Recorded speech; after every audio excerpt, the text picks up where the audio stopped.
14 रातों की lunar night के बाद आखिर क्यों विक्रम लैंडर और प्रज्ञान रोवर नींद से नहीं जाग रहे, जबकि इसरो ने कहा था कि अगर सब कुछ ठीक रहा तो ये दोनों 14 दिनों के बाद फिर से काम करना शुरू कर देंगे। आखिर ऐसा क्या हुआ विक्रम लैंडर और प्रज्ञान रोवर के साथ, सब कुछ जानेंगे इस 5 मिनट की वीडियो में। बस आप अंत तक साथ में बने रहे। दोस्तों, 14 रातों की लूनार नाइट की वजह से चांद पर घोर अंधेरा था और वहाँ का तापमान -200 डिग्री सेल्सियस तक गिर गया था, जिसके चलते इसरो के वैज्ञानिकों ने चांद पर मौजूद विक्रम लैंडर और प्रज्ञान रोवर को स्लीप मोड में डाल दिया था। पर अब 14 दिन बीत चुके हैं। वैज्ञानिक पिछले कई दिनों से चांद के दक्षिणी ध्रुव पर सूरज के निकलने का इंतजार कर रहे थे, ताकि चंद्रयान 3 के रोवर और लैंडर को फिर से कमांड भेजकर गहरी नींद से जगाया जा सके। पर इसरो के वैज्ञानिकों द्वारा लगातार कमांड भेजने के बावजूद भारत के ये दोनों मुसाफिर जाग नहीं रहे हैं। ऐसा क्यों हो रहा है, ये जानने से पहले हम आपको बताना चाहते हैं कि जिस टाइम चंद्रयान 3 को चांद की सतह पर भेजा गया था, उस टाइम इसका कार्यकाल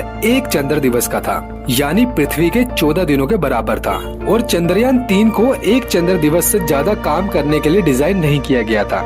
इसरो ने ऐसा इसलिए किया था क्योंकि चंद्रयान 3 के अंदर लगे इलेक्ट्रॉनिक उपकरण चंद्रमा पर रात के बेहद ठंडे तापमान में काम करने के लिए डिजाइन नहीं किए गए थे। दोस्तों, आमतौर पर चंद्रमा की सतह पर काम करने के लिए बनाए गए रोवर और लैंडर्स में ऑन बोर्ड हीटिंग सिस्टम लगाया जाता है, ताकि वह चंद्रमा पर रात के अत्यधिक ठंडे तापमान का सामना कर सके। दोस्तों, ऑन बोर्ड हीटिंग सिस्टम का काम रोवर और लैंडर के सभी उपकरणों को ठंड से डैमेज ना हो और सभी उपकरणों को दोबारा रीस्टार्ट करना होता है। पर चंद्रयान 3 में वैज्ञानिकों ने ये सिस्टम नहीं लगाया था, क्योंकि इससे मिशन का पेलोड बढ़ जाता है और मिशन की कॉस्ट के साथ साथ अंतरिक्ष यान का वेट भी काफी अधिक बढ़ जाता है। जबकि रूस के लूना 25 स्पेसक्राफ्ट के अंदर ये उपकरण लगे हुए थे, पर चांद की सतह पर लैंड करने से पहले ये क्रैश हो गया। अगर रूस का लूना 25 चांद की सतह पर लैंड कर जाता तो ये काफी टाइम तक चांद की सतह पर काम करता, जबकि चंद्रयान 3 को इसरो ने 1 चंद्र दिवस से ज्यादा काम करने के लिए डिजाइन नहीं किया था। लेकिन जिस टाइम चांद की सतह पर अंधेरा हो रहा था, उस टाइम हमारे वैज्ञानिकों ने एक ऐसा काम कर दिया था कि चंद्रयान 3 की दूसरी बार जागने की संभावनाएं बहुत ज्यादा बढ़ गई थी। ऐसा इसलिए हुआ क्योंकि इसरो ने चांद पर सूर्यास्त होने से थोड़ा पहले ही चंद्रयान 3 के सभी उपकरणों को